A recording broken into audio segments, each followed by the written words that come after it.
Hey guys, welcome back to another video on my channel. Today's video, I'm going to be going over every single book that I read over the course of 2024. I've seen a lot of people do this video and I thought, it's the start of the year, I read a fair bit last year, or for me, I read a fair bit. I don't know, I felt like I'd share it and give you guys some book recommendations because I actually didn't read a book, or I didn't finish a book that I didn't like last year. There was a few books that I didn't finish, but every single book that I stuck through and actually finished reading was one that I went, oh my god, this was amazing. Alright, and so the first book that I read in 2024 was one that I picked up, I think around Christmas time, because I'd started to get interested in getting back into reading around then. I hadn't read anything in a long time or actually tried to read. This book was quite a surprise for me. I actually really enjoyed it. I found the story really interesting, and that is A Gentleman in Moscow. I really like the setting of that era in Russia. I find that sort of time period to be quite unique and interesting to learn about. And having a story that's not too like crazy, dark, deep and tragic set in that time where I can sort of immerse myself into that world was quite interesting to me. I think I gave it around a 3.5, 4-star review. The next book that I read in 2024 was actually a reread. I read this book for school, and that is Ernest Hemingway's The Sun Also Rises. Now, The Sun Also Rises was one of those books where I got told to read it in school, and myself in school wasn't a very big reader at the time. I was just too overwhelmed, a bit busy, had other issues going on in my life at that time that I didn't really have the mental capacity to be diving headfirst into literature. I didn't really grasp the concept of it until after I finished school and reread it last year. I think Ernest Hemingway is a brilliant author, and there's a reason why a lot of people would cite him as being one of the greatest authors of the 20th century, because it does make sense. This man had a way with words. I would give this book a 4.5 out of 5 stars, I believe. Alright, so the next book that I'm going to show you guys that I read, this was the third book that I read in 2024, and this one I cite as being the book that got me back into reading. That was The Picture of Dorian Gray by Oscar Wilde. Oh my god, I didn't realize that I would get struck as well as this book had struck me when I read it. It's such a rich narrative, there's such interesting characters. The way that Oscar Wilde plays with the English language is so interesting to me. I feel like it was a book I needed to read at that point in my life. It felt like, I don't know, I felt like I left with a piece of this book inside of me, if that makes sense. I will always say that this book is one that if you're trying to get into classic literature, you should definitely pick this one up first. It is a very easy read for someone getting into that world of literature. And yeah, I just highly recommend it. I think I gave it a 4.5, maybe a 5-star. Yeah, I love this book, and I do need to reread it at some point soon because I loved it. The next book that I read in 2024 was The Bell Jar by Sylvia Plath. So, if you can't tell, I was having a bit of like an existential crisis at one point. So I read The Picture of Dorian Gray and went straight to The Bell Jar afterwards. I read this in 2 sittings, I believe. Sylvia Plath is such an amazing author in her own right. I don't know, I love her work. I've read her poetry, I've read The Bell Jar, and I don't know, I think I gave it a 4.5, maybe 4-star review. If you are someone that feels like they're struggling with life and wants to be understood, definitely give this a read.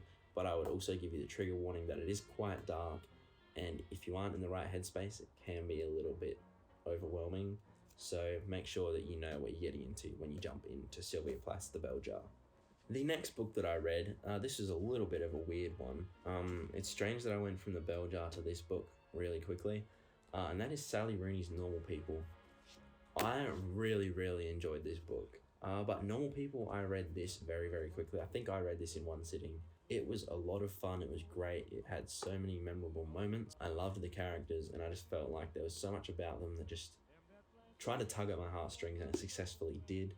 And yeah, I don't know, Sally Rooney's great, guys. After I read Normal People, I jumped into this next book, which is Cleopatra and Frankenstein.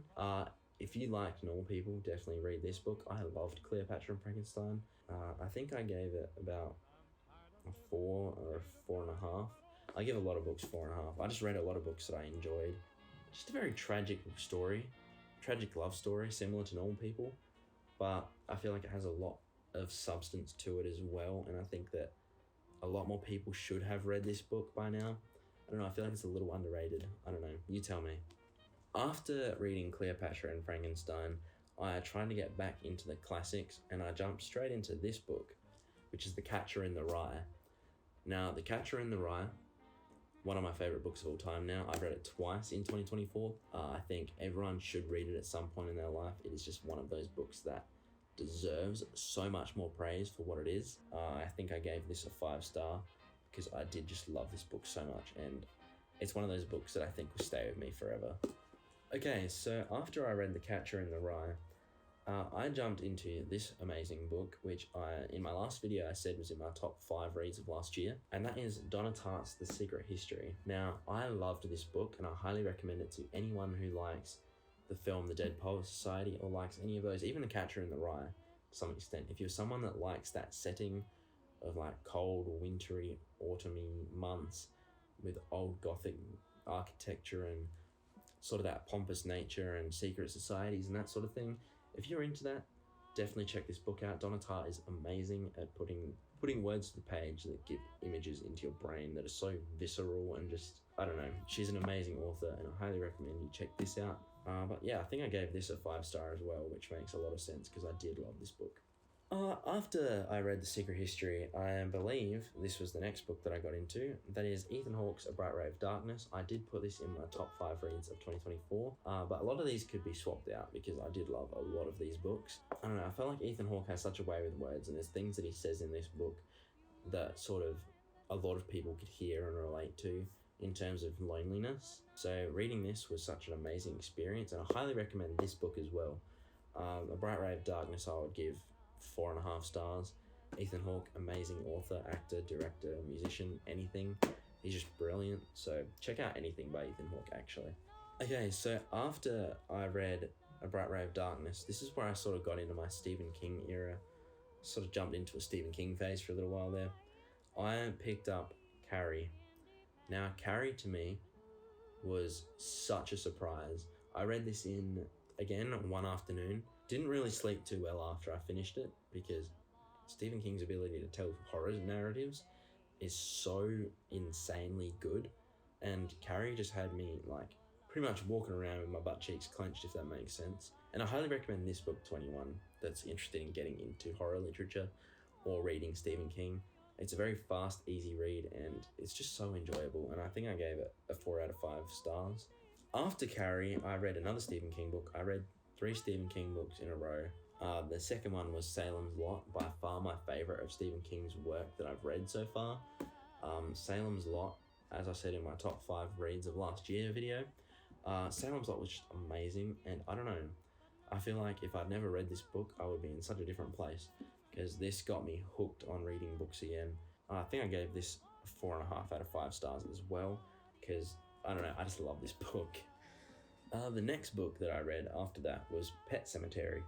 So Pet Sematary is a book by Stephen King that, I don't know, it rocked me, but not in the same way as Salem's Lot and Carrie. If you can imagine being in this scenario that these characters were in, it would be absolutely terrifying, and I don't even want to imagine it. It's just crazy.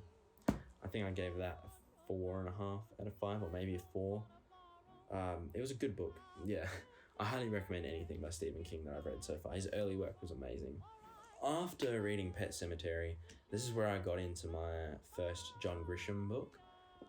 John Grisham, if you can't tell, one of my favourite authors. I haven't read all of these, but I have read 2 of his books, and I knew that I would love him. So I read The Reckoning by John Grisham. The Reckoning was insane.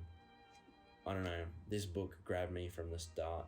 His ability to write thrillers is unparalleled, I think unmatched, and I think anyone that's interested in legal thrillers should try a John Grisham book, because that man knows how to tell engaging stories. Yeah, I think I gave this a 4.5 out of 5 stars as well. If you can't tell, I gave a lot of stuff very high ratings, because going into last year, I didn't have a lot that I'd read beforehand. I read The Virgin Suicides. This book was amazing. I watched the film and went, I need to go read the book to see how well Sofia Coppola adapted it. And you know what? She did a good job. I think I gave this a 4 out of 5 stars as well. The book that I read after that was, I believe, I read Joan Didion's Play It As It Lays. Since then, I've picked up all of her pieces or all of her books. And I don't know, she has such a great writing style that is so engaging. And there's a reason why she's recognized as one of the greatest female writers in American history, because she just is so amazing. I don't know, there's nothing really else I can say about her, but I would definitely give that book a 4.5 out of 5 stars and recommend it to a lot of people, especially those who do enjoy the Bell Jar. The next book that I got into, this sort of burnt me out, but in a good way. I loved this book, and I said that in my last video, in my top 5 of last year. That is A Game of Thrones, or the first book of A Song of Ice and Fire. This book I would give 4.5 stars, maybe 5. George R.R. Martin, so incredible at storytelling. I don't know, I love that man. His books are amazing. I'm about halfway through the second book, and I hate to say it, it's still amazing. I can't wait to finish that series at some point, but this book just grabbed me, and I love everything about it, and I highly recommend it. If you like fantasy literature, definitely jump into this. Alright, and so the next few reads weren't too big, but they were good reads. I really enjoyed some of these books. I read The Outsider by Albert Camus, which I gave 4 stars, I believe. I'm not going to talk too much about this because I feel like I'm going over my time limit of my video right now. But The Outsider was really good. I highly recommend that if you like your deep philosophical stories. And I read First Love by Yvonne Turgenev. This book, amazing as well. I highly recommend it to you if you want to get into Russian literature as a starting point. This book was just, it had such great themes that I feel are so universally relatable. And yeah, I just think it's just a nice quick read. And I read White Nights by Fyodor Dostoevsky. And again, another great short little book. Highly recommend this one to everyone. I think I gave that a 4 out of 5 stars as well. And then I also read A Midsummer Night's Dream, or A Midsummer Night's Dream. Shakespeare. What else can you say?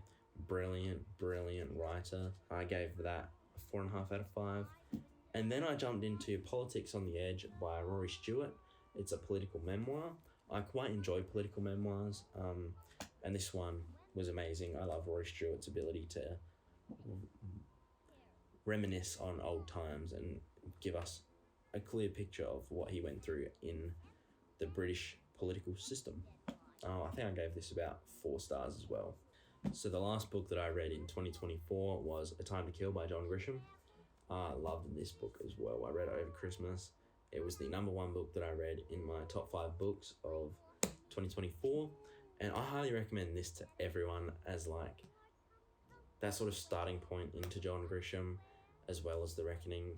And I also think that it's an important American piece. I don't know, to me, as someone that's not American, I read this book and go, it's so quintessentially a portrait of a time and place in the United States that I think it almost deserves to be respected as a standalone piece of literature rather than just another piece in John Grisham's catalogue, if that makes sense. I gave this 5 stars, I believe. It was amazing, and to blow through a 700-page novel as fast as I did, you know I had to like it. Anyway, that's all I'm going to talk about for today. I think I'm going to wrap the video up there. Hopefully I'll see you very soon. I have more videos coming out for you in not too long. And yeah, hopefully you have a great day. Hopefully you're reading some amazing pieces of literature. And I'll see you all next time. Peace.